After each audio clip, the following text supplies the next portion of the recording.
Welcome to this new video about poetry, and today we are going to analyze a poem by Langston Hughes, who is an author of the 1960s, which is entitled "A Theme for English B." So let's read the poem together. The instructor said, "Go home and write a page tonight, and let that page come out of you. Then it will be true." I wonder if it's that simple. I am 22, colored, born in Winston-Salem. I went to school there, then Durham, then here, to this college on the hill above Harlem. I am the only colored student in my class. The steps from the hill lead down into Harlem, through a park, then across St. Nicholas, 8th Avenue, 7th, and I come to the Y, the Harlem Branch Y, where I take the elevator up to my room, sit down, and write this page. It's not easy to know what is true for you or me, at 22, my age. But I guess I'm what I feel and see and hear, Harlem, I hear you. Hear you, hear me. We two. You, me, talk on this page. I hear New York, too. Me. Who? Well, I like to eat, sleep, drink, and be loved. I like to work, read, learn, and understand life. I like a pipe for a Christmas present, or records, Bessie, Bob, or Buck. I guess being colored doesn't make me not like the same things other folks like who are other races. So will my page be colored that I write? Being me, it will not be white, but it will be a part of you, instructor. You are white, yet a part of me, as I am a part of you. That's American. Sometimes perhaps you don't want to be a part of me, nor do I often want to be a part of you. But we are, that's true. As I learn from you, I guess you learn from me, although you are older and white and somewhat more free. This is my page for English B.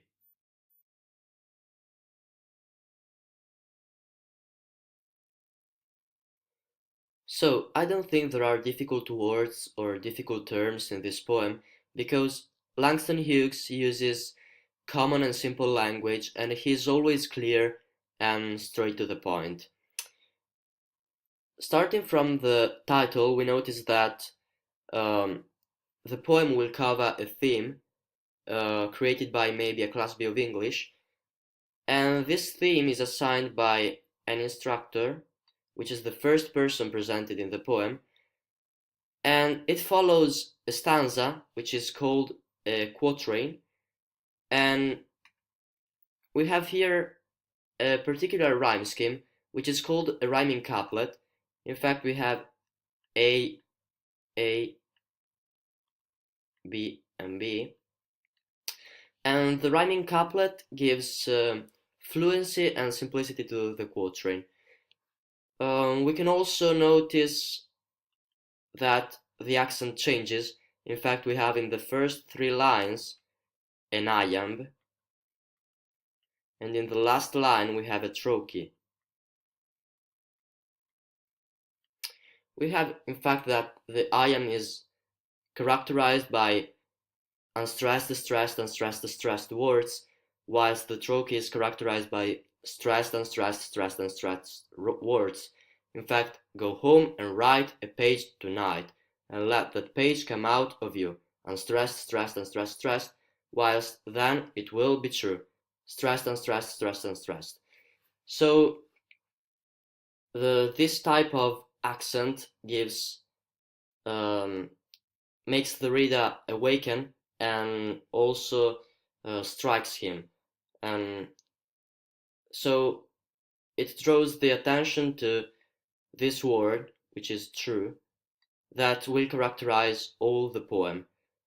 And we have also here an enjambement or a run-on line, and it makes also focus on the word right.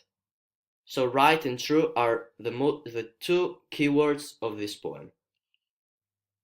So proceeding on to the next stanza, we have I wonder if it's that simple. I am 22, colored, born in Winston-Salem.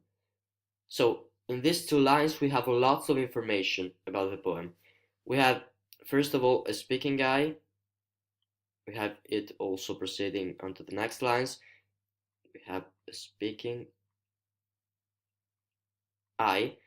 And in the first line, we have also a rhetorical question because the guy asks himself, is it easy to delve into your deepest feelings and thoughts?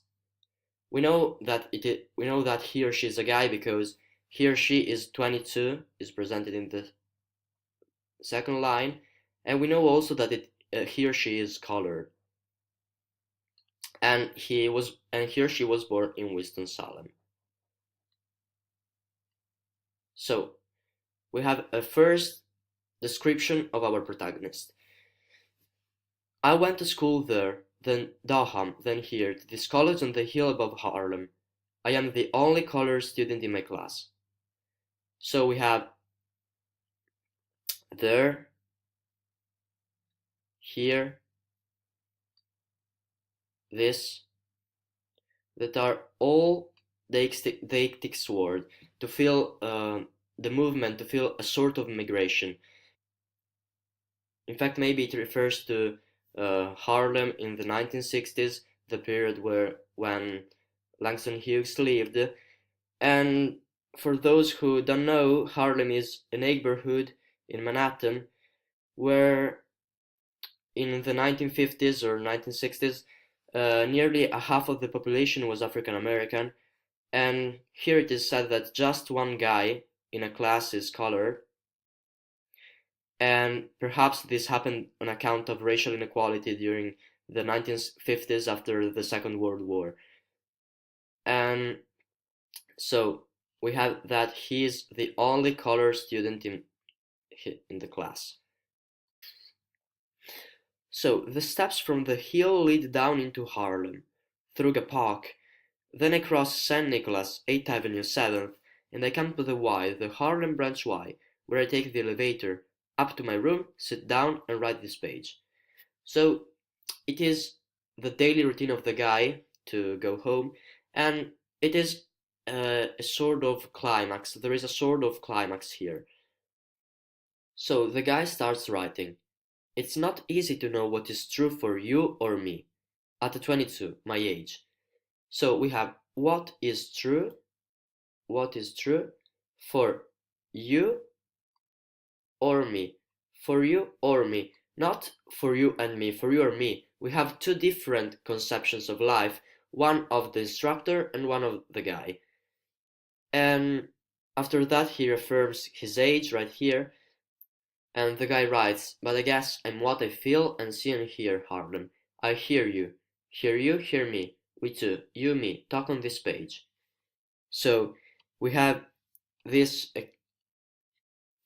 so we have here the sensory language, and we know that the guy learns by experience, learns what he feels, he sees, and he hears. And we have a metaphor, Harlem, I hear you.